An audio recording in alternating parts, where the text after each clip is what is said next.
This episode is sponsored by Squarespace. Whether you need a domain, website, or online store, make your next move with Squarespace.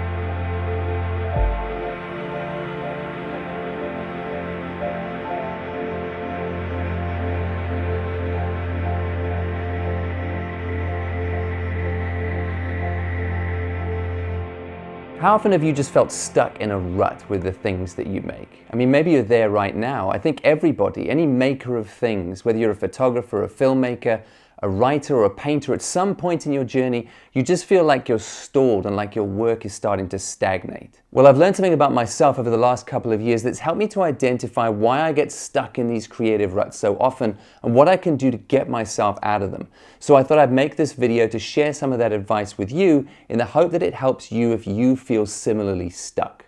A couple of years ago, I was taking photographs, but they were starting to get very repetitive. I'd found a trick, a visual trick, that I really liked and other people seemed to really like when I shared it. So what's the problem, right? Well, the problem was I was covering that same visual ground over and over again. So my work was starting to get boring and it felt samey to me. And I was hungry for new things to point my camera at and new sorts of images to take, but I just had no idea where to start or how to move beyond the thing that I was doing. I remember the day I was standing in central London. It was the middle of summer, beautiful day, and I was out there taking the same sort of crowd pleaser photographs of light and shadow that people know me for and they really seem to enjoy.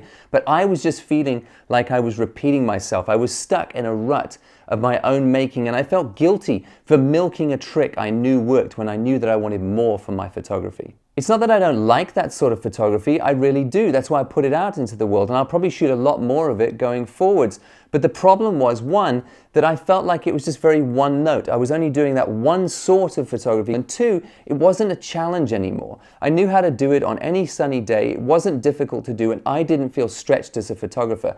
I wanted my photography to be more multifaceted, about more things than just that one visual technique. I think I was out in Barbican at the time and I was standing there mulling this stuff over in the back of my head, and the sun was coming through and I was standing next to this rusted red railing, and I noticed out the corner of my eye that there were a couple walking towards me, and the guy in that couple, he was wearing a very strong blue-toned business suit, and I thought in an instant how nicely that blue and that red next to me would go together. But they were moving fast and already quite close, so I just didn't have the time to compose a proper shot, and I knew my settings were off. But I gave myself permission in that moment to flick the camera up to waist height and just take the shot instinctively. I knew the shutter speed was too slow and the legs would be blurred from the movement. The composition looked accidental, and so it would look fairly experimental as an image, but there was something about the shot I liked when I looked at it later. It had hints of the light and shade stuff I normally do, but it was a lot more playful and less rigid photography than I normally make, and I knew there was something to learn from this image. In that split second, standing there feeling frustrated about my work, feeling stuck in that creative rut, I trusted my gut just to flick the camera up and take that single messy shot. And when I looked at it later, I realized there might be a way out of this creative rut after all. I know now why I get stuck in my creative work periodically. It's not that the muses have abandoned me or I've lost my mojo or that the universe is against me. It's actually my fault. It's because I'm allowing my fears to lead me to try and control my creative work too tightly. I think I've told you in videos before that I'm a perfectionist, and when I use language like I gave myself permission to take that shot, that might sound like a strange turn of phrase to those of you who don't struggle with perfectionism. But the perfectionists among you will know exactly what I'm talking about. For us, for those of us who try and control our work too much, it's very difficult to let ourselves make something where we can't guarantee the results. It's very tempting when we find a sort of photography that works and gives us nice reviews back just to stick to that one thing, but I think we hamstring our growth as artists if we do that. I mean, my photography, for example, tends to be very linear and controlled and quite rigid, especially with the compositions, and I know that if I do that, it will be fairly safe and I know what sort of responses I'll get. But the problem with that is I then create a very self-controlling rut for myself. In that situation, I almost become my own bullying schoolmaster who won't let me go outside and just play, and I get caught in just doing the one safe thing for fear of risking. And if I don't learn how to step outside the very safe confines I built for myself and start to experiment more, I stand the very real danger of becoming a one-trick pony. I recently picked up this book of Joel Meyerowitz's work called Where I Find Myself, and it's a retrospective of his whole career as a photographer, and for me, a brilliant example of a photographer who refused to get stuck in a rut of his own making or become a one-trick pony. Many know Joel as a street photographer, perhaps being most famous for his tableaus of New York City, but when you flick through his work, you'll see that he is equally a still life photographer, a portrait photographer, an architectural photographer, a nature photographer, and has some beautiful shots of simple light and space, not to mention some very experimental stuff. He's even been shooting a series of self-portraits on Instagram throughout lockdown to keep experimenting and playing. A master like Joel Meyerowitz teaches me never to settle but to keep moving. I mean, it must have been tempting for him on some level just to keep producing the photography that he was doing on the streets in New York, because that's what he was most famous for and people expected him to do that work. But he seems to have rejected that notion and taken very seriously this idea of experimenting and playing and exploring as many different avenues as he possibly could, because his development as a photographer was much more important than his audience's expectations of him. That's another one of the fears we battle, isn't it? What will people say if I start shooting differently or showing them the ways that I'm experimenting? And we're right on some level to have that fear, because we know the way the world is, and especially the way the internet is, people will probably say unkind things if we change things around or try something different. But we have to learn to get over people's expectations and to create space to develop as artists first, no matter what people say. People often won't get it if you change things up or you show them your experiments, but remember, you don't have to show them. They can just be for you behind the scenes. The important thing is that you give yourself permission to play, because it could unlock something and get you out of that very samey creative rut you find yourself in. And if you do choose to show the world, learn not to take those negative opinions that might come your way too seriously. It's not about getting one single compliment today on a single image. It's about the long road ahead, and in the long term becoming the very best artist you can be, and that takes playing. Some of you have been commenting on the photography I've been doing more recently and saying that you're seeing a change, and you're right. It's because I'm giving myself permission to play more and explore new avenues. And that photography, that new stuff, isn't going to be as good as the stuff that I've developed for longer, because I just haven't had the time with it yet.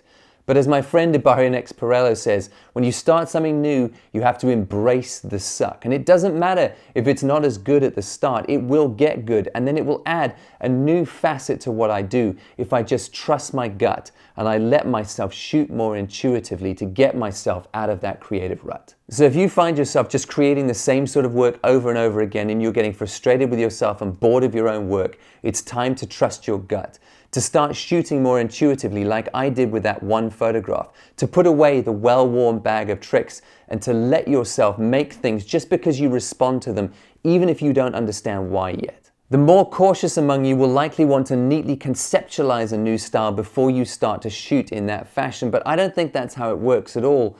I think new styles and new directions come out of our subconscious mind, which means we have to bypass our conscious need to control it, to work out what it is, and we have to just give our subconscious permission just to messily play, to see what starts to emerge, to make anything that we respond to without having to neatly conceptualize it first. I obviously take many more experimental shots than I show you, but I do share some of my visual notes with you, as I call them. And it's those experiments and notes that lead me to new things. When I come home after a day of shooting, I don't really spend much time with the shots that I've taken in the normal style that I do, because I know how to do that. It's the ones where I just let my gut respond and I just took the photograph anyway. I spend time with those, asking myself, what was I responding to? What was my subconscious leading me towards? Was it the light? Was it the color? Was it the composition? And how can I roll that experiment into my rational mind, mull it over, think about it, and then start to formulate a new style to go forward. It's those experiments that unlock new directions.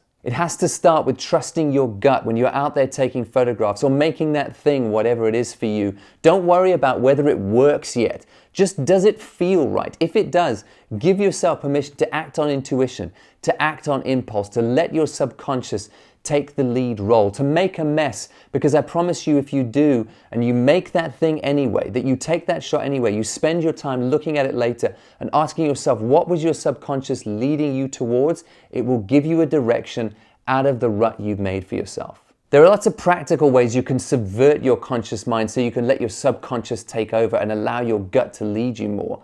I know guitarists, for example, when they get stuck in their songwriting where it starts to feel like they're going to the same sort of chord structures, they use strange alternate tuning on their guitars, so when they're playing it can unlock new ideas for them. My friend Simon Baxter, who's an amazing woodland photographer, when he's dodging and burning his images to balance out the light and shadow in his work, he actually flips the image upside down in Lightroom so he loses the perspective of the final image and can achieve a more intuitive balance of light and shade.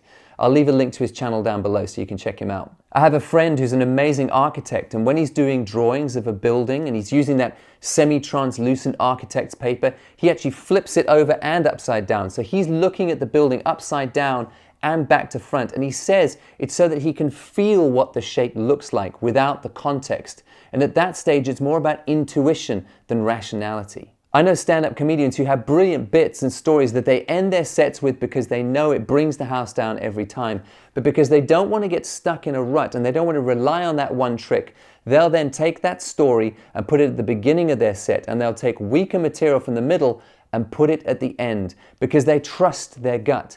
And it's a hard thing to do in front of a live audience, to believe that you're going to be able to dig yourself out. But they know that if they put themselves in that difficult situation, that their subconscious will find a way to make that material stronger in the moment. A great way to do this as a photographer is to make it a practice to go out every now and again, to put your camera in full auto mode, to walk around and to just shoot fast and loose from the hip at anything you respond to. Don't worry about exposure, the camera will take care of that mostly. Don't worry about compositions, it's not really important for now. The important thing is to just allow yourself to create, to follow your gut, to listen to your intuition, and to make images without checking them or understanding yet why you're taking them. I guarantee you that if you give yourself these regular play sessions, they will unlock something. And as you look back at those images you've made, it will help you realize and see the safety zones that you're stuck in normally, that you created for yourself. And it might give you permission to at least add something in, or even to step out of and walk in a completely new direction. The truth is that a lot of the ruts we get stuck in are ones of our own making because we keep repeating the same patterns,